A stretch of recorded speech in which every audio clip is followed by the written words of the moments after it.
Sementara itu, Kadisnaker Kota Palembang meminta masyarakat tidak khawatir terkait rencana pemotongan gaji karyawan sebesar 2,5% untuk Tapera.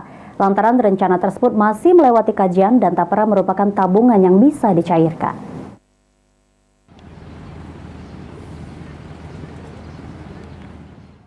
Pemerintah pusat berencana akan melakukan pemotongan gaji karyawan sebesar 2,5% Tapera.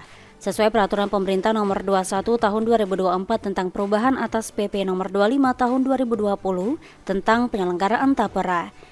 Menanggapi hal tersebut, Kepala Dinas Tenaga Kerja Kota Palembang Redian Dedi Umrin menyampaikan, Pemkot Palembang belum menerima secara langsung surat edaran dari pemerintah pusat dan keputusan menteri terkait peraturan pemerintah tentang penyelenggaraan Tapera belum keluar.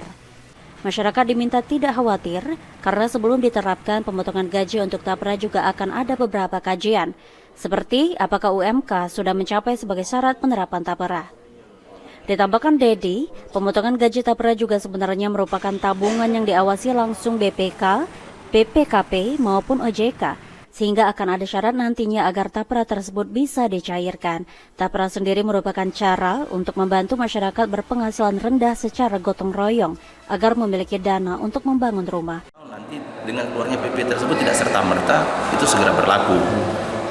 Masih ada diskusi nanti, tentunya sebelum Kementerian Ketenagakerjaan nanti mengeluarkan aturan dengan BP Tapera itu pasti ada diskusi lagi sebelum itu diturunkan. Kemudian ini juga merupakan tabungan yang dalam hal ini diawasi oleh BPK, BPKP maupun OJK. Jadi dalam bentuk tabungan, bukan potongan seperti kewajiban untuk uang hilang. Sandi Pratama, PAL TV.